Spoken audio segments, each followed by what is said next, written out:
Bom dia! Nós estamos dentro da base missionária LVO, Centro de Treinamento Transcultural, Ministério LVO. Nós trabalhamos aqui treinando e enviando pessoas principalmente para a Ásia. Meu nome é Raul Nogueira, eu e minha esposa Graça estamos há bom tempo trabalhando com missões. Já tivemos na China e em outros países, e o Senhor tem nos usado para dar treinamento e enviar. Semana passada nós demos aí um estudo sobre como alcançar pessoas, e para quem estava assistindo, em questão de 1 hora, 11 pessoas foram alcançadas, 8 oraram, aceitaram a Cristo, e 2 querem discipulado. Isso simplesmente num trabalho rápido, poucas pessoas que saíram, porque muitas, no sábado, muitos que estavam assistindo aqui tinham que ensaiar no coral, tinham que treinar algumas outras coisas. Então, quando foi chegando na hora do pessoal sair para a rua, alguns foram embora e ficaram só, acho que umas 8 pessoas, coisa parecida, 8 ou 9 pessoas. De qualquer forma, nós hoje gostaríamos de fazer algumas declarações importantes a respeito do motivo pelo qual nós estamos fazendo este curso. Esse curso, ele tem como alvo não apenas uma maneira assim acadêmica para vocês alcançarem alguém e depois treinar, mas porque é uma ordem. A palavra de Deus em Mateus fala que nós devemos estar indo e fazendo discípulos. O grande problema é que nos nossos dias nós estamos numa época em que a igreja nem mais, na sua maioria, nem mais tem dentro das suas 4 paredes pessoas que dão treinamento mesmo, de verdade. Então, seja de evangelismo, seja de discipulado, não tem sido realmente uma constante. Instituto bíblico dentro de uma igreja, então, é uma raridade. E nós gostaríamos hoje de estar falando um pouco a respeito do que é discipulado e como fazer isso, ok? E outra, muitas vezes eu ouço pessoas dizendo assim: uma pessoa se converteu, eu comecei a fazer discipulado, e esse discipulado então consiste aí num caminhar talvez de 1 mês, e olhe lá. Na verdade, o discipulado no mínimo deve ter 2 anos, de 1 ano e meio a 2 anos no mínimo, que as pessoas devem caminhar. É o que Paulo fazia, era o que Jesus fazia. Então, eu sempre tenho falado para o grupo que discipulado não é um estudo bíblico.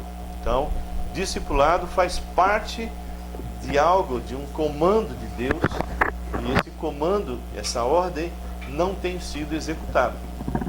Então, há muitas ordens que o Senhor deixou, tipo, amai-vos uns aos outros, exortar-vos uns aos outros, admoestar-vos uns aos outros, não é? E coisas desse tipo, mas na verdade a ordem de estar indo e fazendo discípulos, essa tem sido tremendamente negligenciada.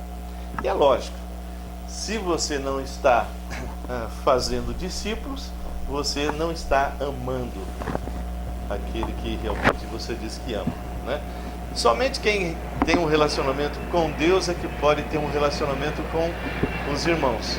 Se eu não tenho um relacionamento íntimo com os irmãos, tenha certeza, não estou tendo um relacionamento com Deus. Eu queria começar esse pequeno treinamento.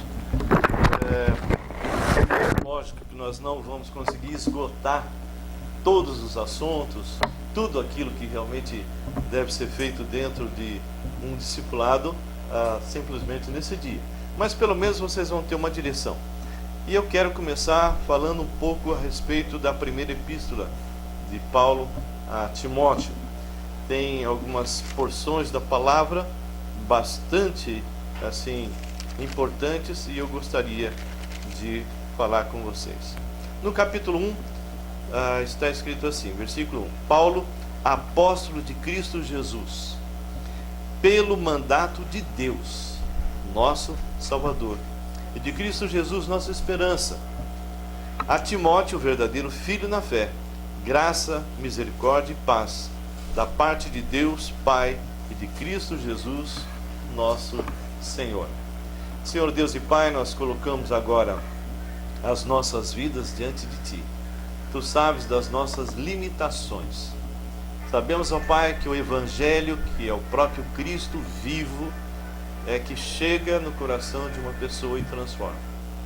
Nós somos meros instrumentos e falhos. Então, Pai, que Teu Espírito possa estar iluminando esse trecho e as demais coisas que estaremos falando. Porque eu te peço isso pela Tua misericórdia para comigo, em nome do Senhor Jesus. Amém. Hoje nós estamos falando para algumas pessoas aqui conosco e também com você aí na TV Missões. E eu gostaria então de colocar algumas coisas importantes quando o apóstolo Paulo fala, dizendo assim: Paulo, apóstolo, que é uma função, era um dom na época, né? De Cristo Jesus. E aí ele especifica: pelo mandado de Deus. Não é por algo que o homem simplesmente inventou ou que Paulo decidiu, mas ele deixa bem claro: pelo mandato de Deus, nosso Salvador, e de Cristo Jesus, nossa esperança. A Timóteo, verdadeiro filho na fé, graça, misericórdia e paz, da parte de Deus Pai e de Cristo Jesus, nosso Senhor. Então, ele está escrevendo a Timóteo. A carta a Timóteo, muitas vezes nós perdemos um pouquinho a noção, mas ela sempre está revestida de um pouco de admoestação, né, de advertência, de encorajamento, né, exortação a esse servo de Deus, Timóteo, que andava com Paulo. Então, ele começa a colocar algumas coisas a partir do versículo 3, dizendo assim: quando eu estava de viagem rumo da Macedônia, te roguei. Essa expressão rogar é algo assim muito forte. Não é simplesmente dizendo assim: olha, eu gostaria que você estivesse indo lá naquela igreja, fazendo isso, aquilo. Não, é algo realmente muito profundo. Um rogo é algo assim que o Paulo estava com o seu coração pesado por aquelas pessoas. E ele está dizendo: eu te roguei, permanecesses ainda em Éfeso. Ou seja, Timóteo, não sai daí. Não saia daí. Tá? Permaneça em Éfeso. Para quê? Para admoestares a certas pessoas, ou seja, puxar a orelha, a fim de que não ensinem outra doutrina. Aí entra o discipulado. O grande problema é que quando nós iniciamos a igreja, né, quando vocês lá em Pentecostes, Atos 2, inicia a igreja, e depois a primeira igreja, né, as pessoas se convertem. Em Atos 2:1 vocês começam a perceber ali, mas vocês vão perceber que é iniciada uma igreja, e essa igreja tinha 4 coisas: perseveravam na doutrina dos apóstolos, na comunhão, no partir do pão e nas orações. E nós temos percebido que hoje não é bem assim. As pessoas não estão mais perseverando na doutrina dos apóstolos. Só para vocês terem uma ideia do perigo, entre esse tempo da morte e ressurreição de Jesus, o início da igreja, até a morte de Estevão, já estava um período curtíssimo, já estavam penetrando dentro das igrejas que estavam crescendo muitas heresias, e por escrito. O gnosticismo estava começando a invadir, um gnosticismo que alguns até chamavam gnosticismo cristão. Não existe isso, né? Gnosticismo é uma coisa, cristianismo é outra. Mas ele começa então a falar: olha, por favor, permaneça aí, porque eles estão passando por problemas, estão sendo atacados por mentiras, né? Então, que eles possam então ser ensinados a verdade. E no versículo 4 diz: nem se ocupem com fábulas e genealogias sem fim, que antes promovem discussões do que serviço de Deus na fé. Ou seja, haviam lendas de caráter mitológico, né, acrescentando a história do Antigo Testamento, e que acabaram realmente incorporando os ensinos gnósticos, né, sobre emanações vindas de Deus para a criação, como se tivessem aions, grupos de seres espirituais, onde o pior deles, o inferior, é que teria criado toda a terra, porque Deus, sendo absolutamente santo, não poderia ter entrado nesse mundo, muito menos se incorporado como carne. Por isso que Paulo bate bastante nisso, e a gente vê João fazendo a mesma coisa. Ele fala no princípio era o Verbo estava com Deus, e o Verbo era Deus, né? Ele estava no princípio com Deus, e este Verbo, que é o Logos, que é o Filho de Deus, ele criou todas as coisas. Todas as coisas foram criadas por intermédio dele, sem ele nada do que foi feito se fez. Quando a gente vê 1 João, a gente percebe que o próprio João, voltando a atacar o gnosticismo, deixa bem claro: olha, eu vi, eu apalpei, né? Os meus olhos viram, eu ouvi ele falando, eu apalpei a pessoa do Deus encarnado, né? E esses estavam se perdendo, permitindo então que o gnosticismo entrasse. E aí ele fala no versículo 5: ora, o intuito da presente admoestação visa o amor que procede de um coração puro, de uma consciência boa e de uma fé sem hipocrisia. Aqui nós temos algo interessante. A palavra de Deus em Romanos 5,5 diz que esse amor é derramado continuamente em nós pelo Espírito Santo que nos foi outorgado. Ora, se eu tenho um copo pequeno, que nem esse aqui, e eu tenho uma jarra enorme, começa a derramar água, ele vai entornar. Nós deveríamos estar então entornando de amor nas pessoas que estão à nossa volta. Mas não é isso que acontece muitas vezes. Por quê? Porque nós colocamos diques nesse rio do amor, né? Porque quando nós olhamos essa palavra, diz que esse amor procede de um coração puro. Se eu tenho um coração sujo, isso já é um dique que me impede de me derramar às pessoas. Se eu tenho uma consciência suja, ao invés de uma consciência boa, isso vai me gerar então uma fé hipócrita, quando na verdade deveria ser uma fé sem hipocrisia. E aí diz: desviando-se algumas pessoas dessas coisas, perderam-se em loquacidade frívolas, né? Em palavras vazias, em muitas vezes as pessoas fazendo grandes discursos, usando até erudição, mas sem nenhum tipo de fundamento com respeito àquilo que Deus é e aquilo que Deus permitiu que nós como instrumento pudéssemos fazer, pregando um evangelho vivo, um evangelho que, como a Ronaldo Lidório muitas vezes fala, dizendo assim, que o evangelho, quando alguém diz assim, ele fala muito, e é muito interessante ele dizer assim, muitas vezes as pessoas falam: o evangelho chegou na África, o evangelho chegou na China, o evangelho chegou na Índia. E o que vem na cabeça das pessoas? Que esse evangelho chegou um missionário ali, né? Chegou uma igreja ali naquele lugar. Mas, na verdade, nós somos meros portadores, porque quando fala que o evangelho chegou em tal lugar, o que significa? Que Jesus é que chegou ali. Nós somos meros portadores. Muito bem. Versículo 18 já diz assim: esse é o dever que te encarrego, ó filho Timóteo, segundo as profecias que te antecipadamente foste objeto. Combate firmado nelas o bom combate, mantendo a fé e boa consciência. Porquanto alguns, tendo rejeitado a boa consciência, ou seja, uma má consciência, vieram a naufragar na fé. E dentre esses se contam Himeneu e Alexandre, os quais entreguei a Satanás para serem castigados, a fim de não mais blasfemar. Bem, a gente percebe que Paulo tinha uma preocupação muito grande com a doutrina. O que é doutrina? O que é doutrina? Alguém pode dizer? O que seria uma doutrina? Hã? Vocês não estão ouvindo? Não, fala mais alto que eu acho que não está dando. Respeitar um dia de descanso na semana. Isso é doutrina? Não, isso é doutrina do Antigo Testamento. Não, estou falando na igreja. Na igreja? O que é uma doutrina? Hã? Um exemplo de uma doutrina? Sim. Todos os dias pertencem a Deus agora. Tá. Quer ver uma doutrina? Claro. Crer no Senhor Jesus e será salvo. Tu e tua casa. Isso é uma doutrina. Ok?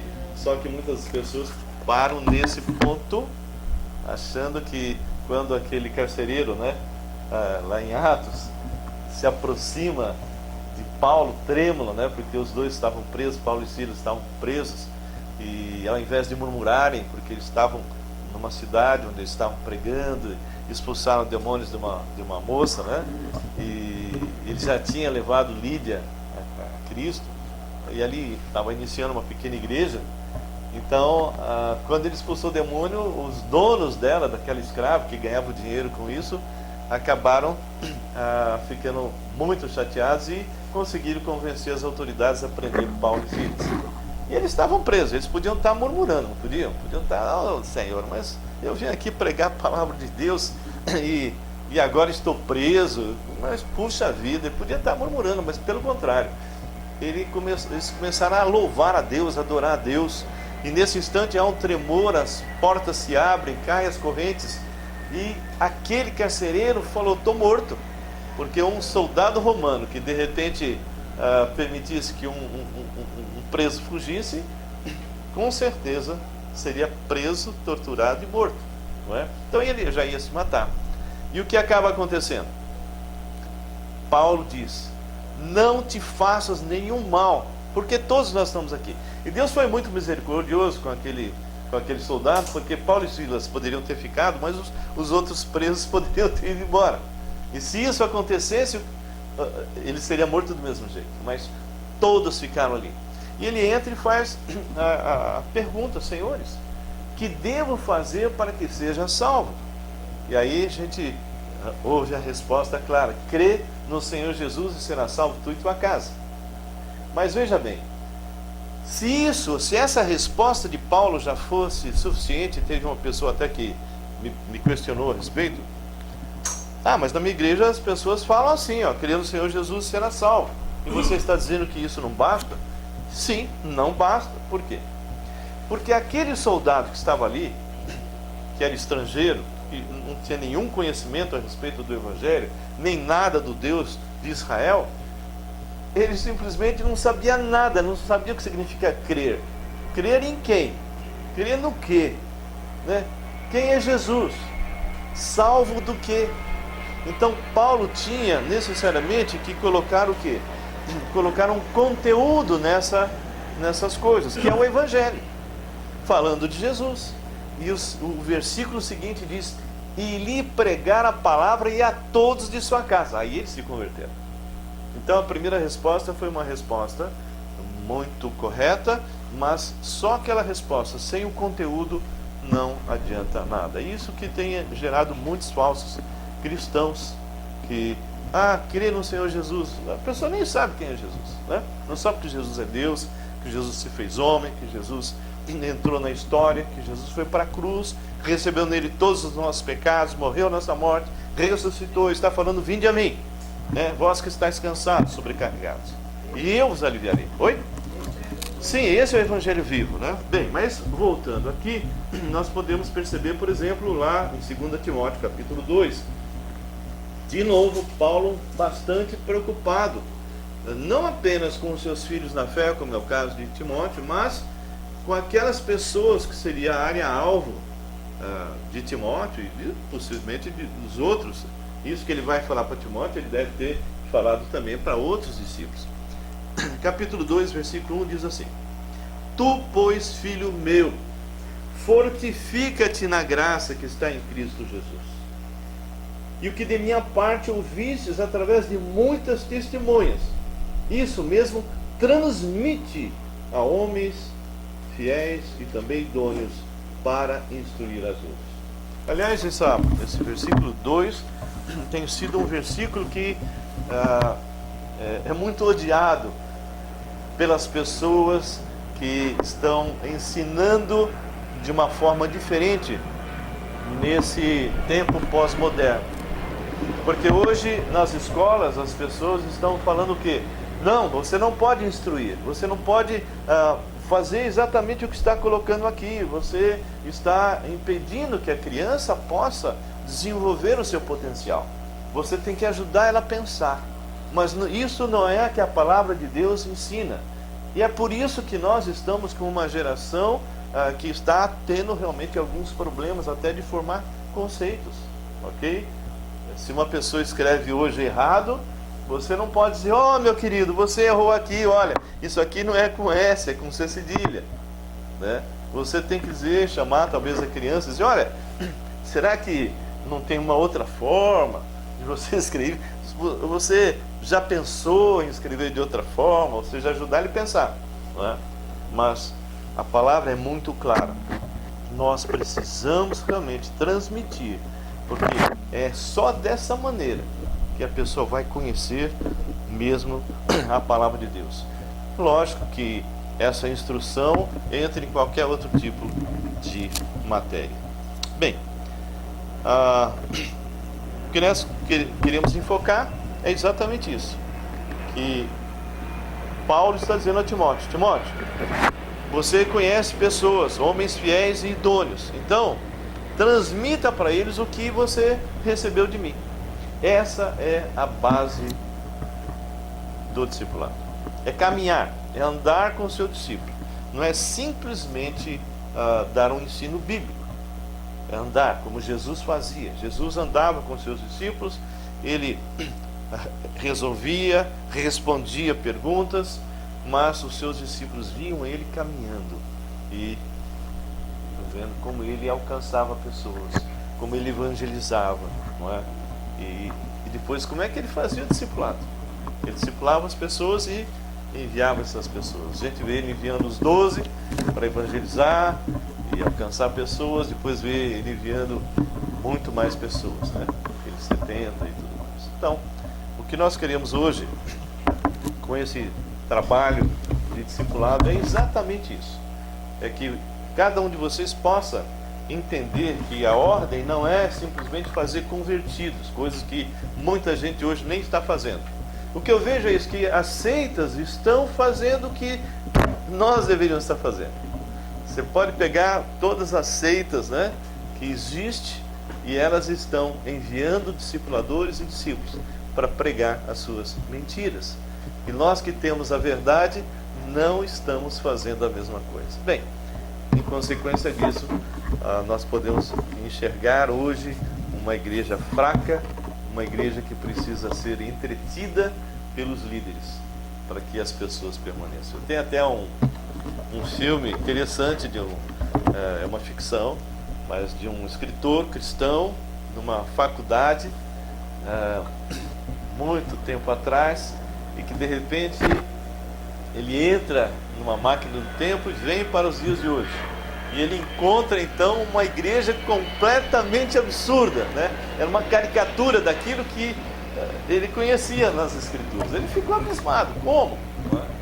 Onde convidavam ele, por exemplo, para evangelizar, ele chegava: tá bom, legal, vamos evangelizar. Chegava na casa da pessoa, o evangelismo, o que era? Olha, você não gostaria de ir na nossa igreja porque nos sábados nós temos piquenique, nós fazemos jogo de futebol, jogo de basquete, né? Então eles eram chamados para uma convivência social, e isso não é evangelizar, isso não é levar o Cristo vivo que transforma. Bem, na última aula quando nós estávamos falando sobre evangelismo, né, nós tocamos em alguns pontos e nós gostaríamos, eu não sei quem é que estava aqui, mas gostaria de mostrar um pouco, né? Uma frase que nós gostamos sempre de repetir dentro desse aspecto de discipulado: sendo que Deus é amor, somos gotas do amor de Deus derramadas sobre toda a terra, com a responsabilidade de glorificar o seu nome e refletir o caráter de Cristo entre todas as tribos, povos, línguas e nações. E citamos então João 17, 4 a 6, o próprio Cristo falando com o Pai, que ele havia glorificado, o Pai na terra, terminando então a obra que ele havia vindo aqui para realizar. Romanos 5,5 fala que esse amor é derramado continuamente, como nós já mencionamos, em nossos corações pelo Espírito Santo. E 1 João 4,16 fala que Deus é amor. Então, nós falamos na semana passada sobre o homem, resgatando então aquele relacionamento. Não vamos entrar em todos os detalhes, porque quem assistiu e quem não assistiu pode pegar aí na TV. Onde havia um relacionamento entre o homem e Deus perfeito, o homem e a mulher se relacionavam, então havia uma grande harmonia. Depois a queda, o homem agora está separado de Deus, ele simplesmente não consegue mais preencher aquele tremendo vazio que ficou, que foi a ausência de Deus. E ele tenta então preencher esse vazio através da alma, usando a sua lógica, né? Seu intelecto, vontade, emoções, tentando preencher com religiões, filosofias, esportes radicais, com drogas, sexo e finalmente, quando ele já está desesperado, até o suicídio. Então o homem caminha sobre a terra como um verdadeiro zumbi, pensa que está vivo, mas está morto. Naquela ocasião nós usamos então 3 triângulos para simbolizar o comando de Deus no mundo, e visível e invisível, e também nós colocamos um outro triângulo mostrando o governo parcial de Deus sobre esse mundo visível. Então nós temos o governo total de Deus, mundo visível e invisível. Depois nós temos o governo de Deus sobre a terra, o mundo visível, e um menor que está sujeito a Deus, totalmente a Deus, que é o império das trevas. E os homens, quando nascem mortos, enraizados nesse mundo, seguindo exatamente o sistema, o velho homem se deleitando com o pecado, e como um mentor, um instrutor, o diabo. A pessoa se converte, é arrancado com raiz de tudo, conforme Gálatas 1,4, ele é desenraizado, é colocado em Jesus, muda de lei, porque ele estava debaixo da lei do pecado e da morte, e passa a estar então debaixo da lei de Cristo, né? Conforme Romanos 8, 1 e 2, que diz: agora, pois, nenhuma condenação há mais para aqueles que estão em Cristo Jesus, porque a lei do Espírito da vida em Cristo Jesus te livrou da lei do pecado e da morte. Então somos enraizados em Cristo. Lá em Colossenses 2,7 fala isso. Somos libertos do império das trevas, transportados para o reino do Filho de seu amor, e passamos agora em posição, conforme Efésios 2, versículo 6, estar assentado nas regiões celestiais em Cristo Jesus. E o Senhor então colocou, depois que Jesus Cristo morreu, ressuscitou, todas as coisas foram colocadas debaixo dos seus pés, e Ele deu a nossa, a igreja. Por isso que nós temos autoridade para pregar a palavra de Deus e discipular e fazer realmente algo diferente. Nós temos que sair das 4 paredes. A mensagem é essa, e nós recentemente tivemos numa conferência sobre teologia. Ou seja, os teólogos muitas vezes estão muito distantes entre eles e o mundo, entre eles e as pessoas. Nós temos que tornar essa teologia contemporânea, indo até as pessoas, uma teologia aplicável, onde as pessoas estão necessitadas de muitas coisas e elas precisam ouvir a palavra de Deus de tal maneira que haja então um relacionamento entre esse teólogo, esse pastor e essas pessoas. Isso é que vai transformar a vida e vai dar sentido. Bem, nós vimos então naquela ocasião a diferença entre igreja e igreja.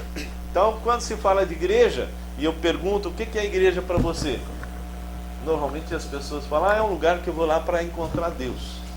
Só que se isso fosse verdade, quando eu saio de lá, Deus fica, não é?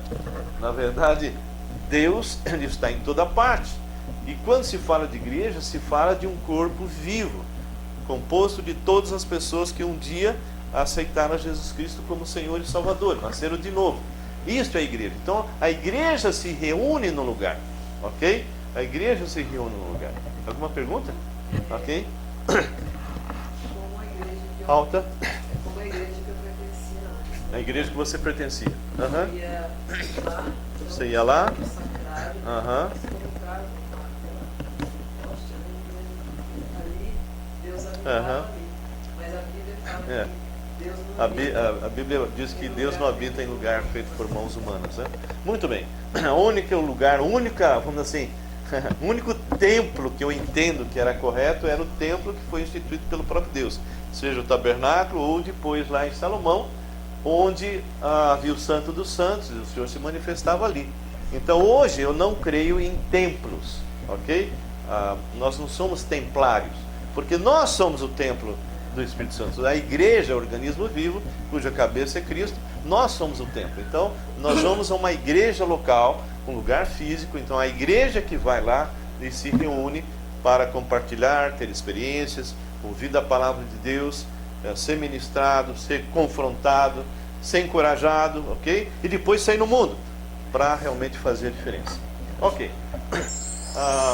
Nós vimos então que a igreja, ela se reúne, grande congregação, do outro lado pequenos grupos de 1 a 1.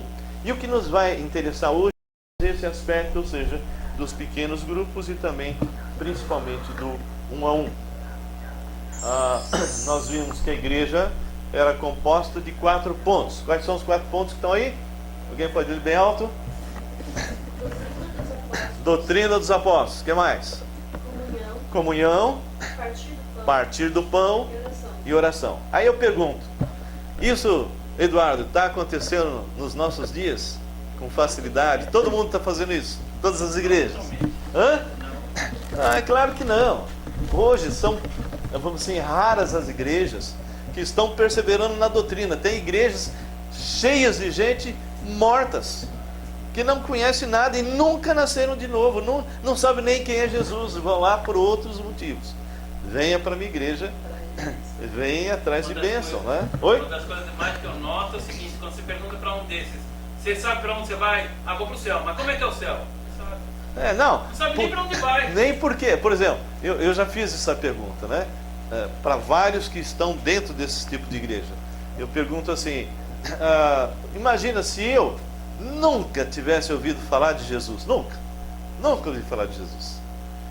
E o que você falaria para mim, para que eu tivesse certeza que se eu morresse estaria na presença de Deus?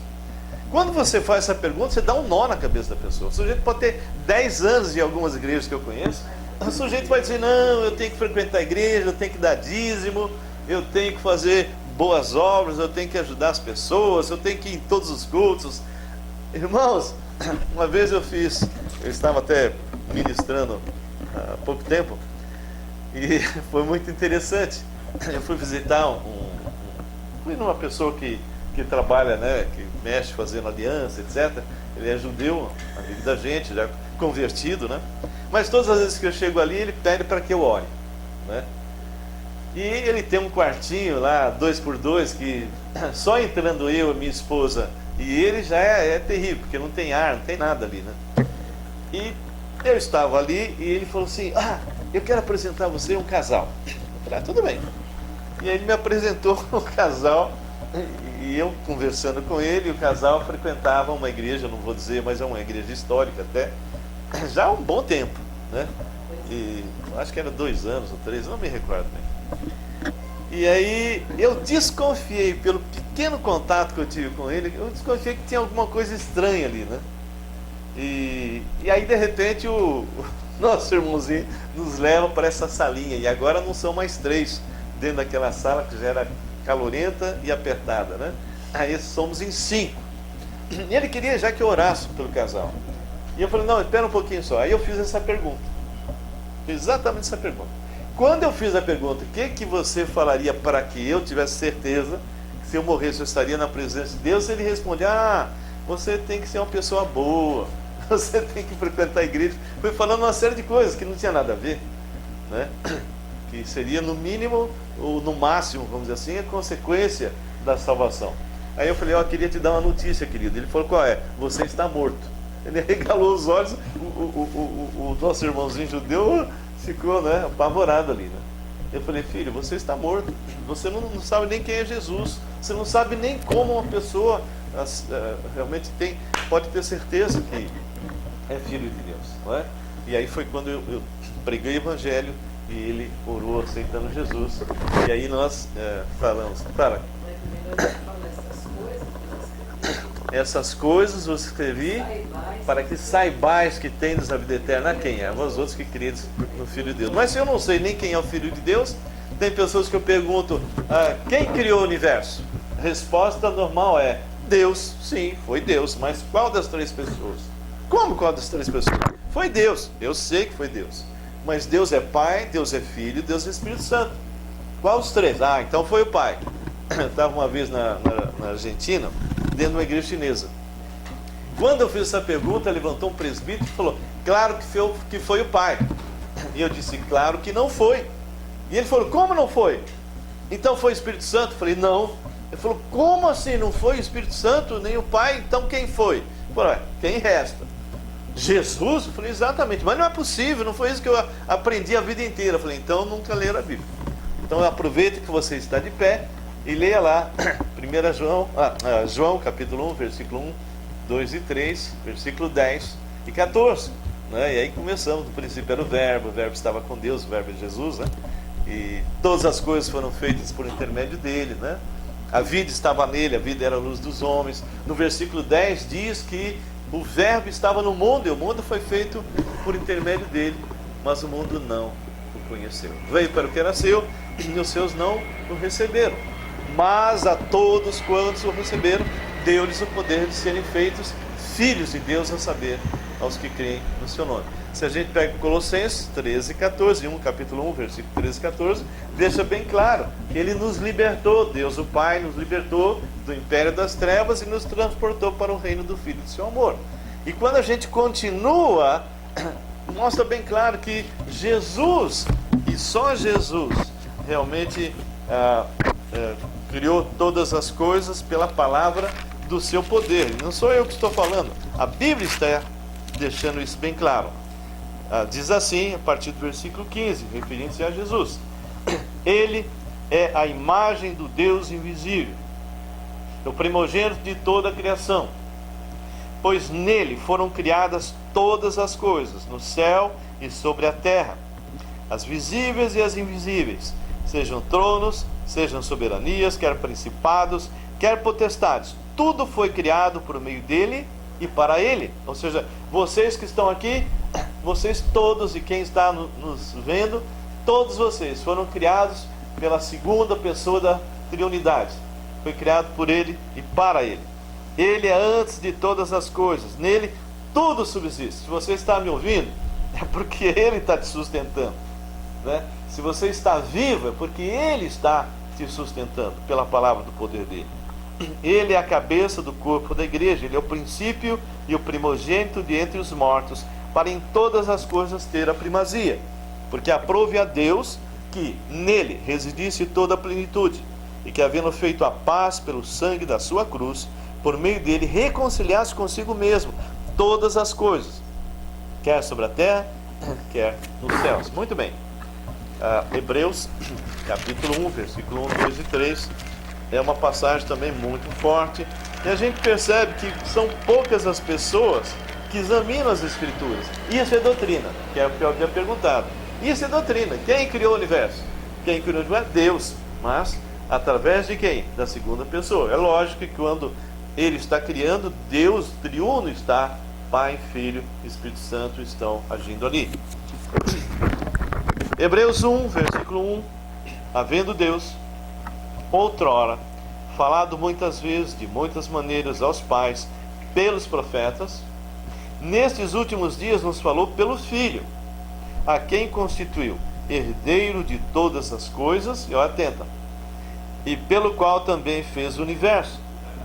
Ele, que é o resplendor da glória, olha agora, e a expressão exata do seu ser, ou seja, exatamente igual a Diz mais: sustentando todas as coisas pela palavra do seu poder, depois de ter feito a purificação dos pecados, assentou-se à direita da majestade das alturas, tendo se tornado tão superior aos anjos, quanto herdou mais excelente nome do que eles. Por quê? Porque quando ele entra no mundo, o verbo se fez carne, lá em João 1,14 diz que o verbo se fez carne e habitou entre nós, cheio de graça e verdade, e vimos a sua glória, glória como do unigênito Filho do Pai. Mas a gente fala, ninguém jamais viu a Deus, não é? Porque quem visse a Deus era simplesmente diluído, né? Desintegrado, por causa do pecado, né? Ninguém jamais viu a Deus. O Deus unigênito que está no seio do Pai é quem o revelou. Quem? Jesus. Por isso que nós citamos na última vez, que lá em Isaías 52:10, que esse Deus, que é invisível, ok? Ele se torna visível como? Então ele fala que Deus desnudou o seu braço, ou seja, tornou à vista, né? Desnudou o seu braço à vista de todas as nações. Como que ele fez isso? Quando ele se fez carne. Tanto é que em Isaías 53, que fala exatamente sobre o Messias, o que ele viria fazer, diz: quem creu no braço do Senhor. Então o Senhor, Jesus, é exatamente o braço do Pai. Muito bem. Passando mais à frente, nós temos então sempre grandes congregações se reunindo, pequenos grupos e 1 a 1. Esse 1 a 1 é uma raridade, não é hoje aplicado pelas igrejas, com raríssimas exceções. Pequenos grupos ainda hoje tem, e muitas vezes não muito saudável. Nós vimos então na última vez um triângulo invertido, onde 20% da igreja está entretendo 80%. Eu estava ouvindo hoje um irmão de uma igreja até grande, e esse irmão estava falando que alguns jovens estavam fazendo coisas dentro da igreja, assim, que ele é da igreja. Ele ficou assim, pasmo com algumas coisas. Você lembra o que ele falou? Que foi feito nessa igreja? Não? O que foi contado hoje? O que ele viu com os jovens lá? Fazendo o quê? Eles estavam Cantando funk, estavam dançando, estavam fazendo... Ou seja, o mundo entrando dentro da igreja. Por quê? Ora, se eu não prego a palavra, se eu não ensino, se não existe mais doutrina que transforma, porque, veja bem, o pior fardo que existe nesse mundo é exatamente o fardo religioso. As pessoas frequentarem a igreja como se fosse um mero ritual, ou seja, vai lá para fazer coisas e não tem experiência com Deus vivo. E a palavra de Deus diz: errais não conhecendo as Escrituras e o poder de Deus. Então, igrejas de um lado buscam conhecimento sem poder, do outro lado buscam poder sem conhecimento. Um cai no misticismo, o outro cai no farisaísmo. Ok? E numa época que nós estamos de um pluralismo religioso terrível, de um misticismo, de um relativismo, não se tem mais verdades absolutas. E quando você não tem verdade absoluta, qualquer coisa serve, não é? Muito bem. Então, a igreja verdadeira é um triângulo com base, não um triângulo invertido, onde os 20% estão exatamente equipando, através do discipulado, aqueles 80%. Então, estão cumprindo Efésios 4:11, onde nós temos um grupo de pessoas, apóstolos, profetas, apóstolos verdadeiros, não é? Apóstolos, profetas, evangelistas, pastores e mestres. E o versículo 12, Efésios 4:12, diz: equipando os santos, ok? Ou seja, essa expressão é como se alguém estivesse consertando rede, colocando um osso no lugar. Isso é que nós devemos estar fazendo para que todos cheguem à maturidade. Nas igrejas que precisam ficar entretendo as pessoas, a organização é mais importante do que o organismo. Se está tudo maravilhoso, né?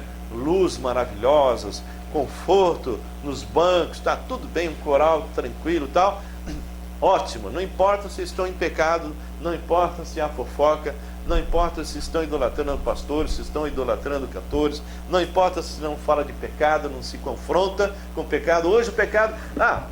tem um irmão que foi numa igreja, eu já tinha ouvido isso antes. Ele foi pregar numa igreja, e quando ele entra nessa igreja, antes dele pregar, o pastor chama ele à parte e diz assim: olha, aqui na nossa igreja nós não falamos de pecado para não constranger as pessoas, porque senão elas vão embora, né?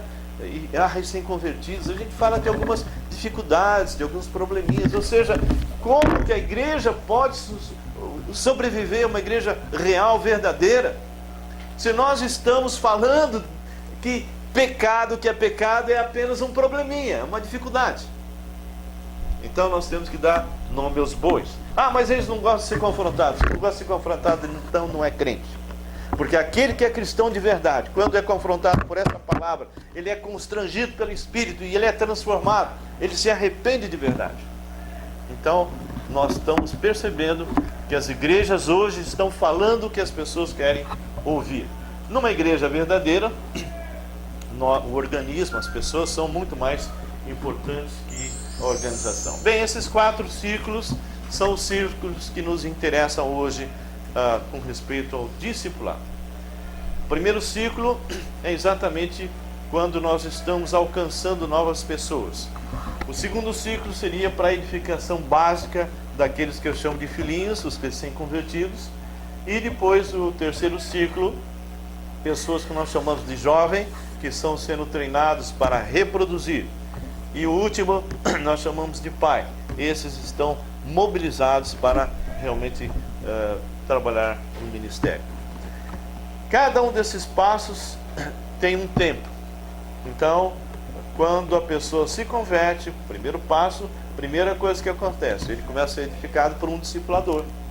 E esse discipulador, ele vai ensinar a orar, vai ensinar vai aconselhar, vai mostrar como a pessoa deve estudar a palavra de Deus e aplicar essa doutrina, essa teologia na sua própria vida, no seu dia a dia, ok? Vai sair com esse discípulo para ver como que o discípulo realmente reage diante de uma circunstância, né? Ele precisa aprender a como chegar de uma forma correta na pessoa e compartilhar do Evangelho. Então o Evangelho não é distribuir panfleto.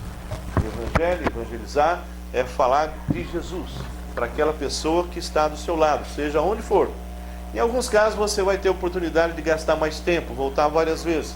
No ônibus é um pouco mais difícil, então você vai de repente pregar a palavra para ele no tempo que for possível, através de um folheto desse tipo, 4 leis espirituais ou qualquer outro sistema, mas que ele possa levar, ok? Porque você não vai ter tempo realmente de colocar para ele todos os passos, mas através desse folheto ele tem condições, ou de qualquer outro sistema. E finalmente ele vai ser treinado para reproduzir. Então, a nossa irmã Fernanda aqui, por exemplo, ela tem como alvo recebeu Jesus, tem como alvo fazer o quê? Qual é a ordem que o Senhor falou para você?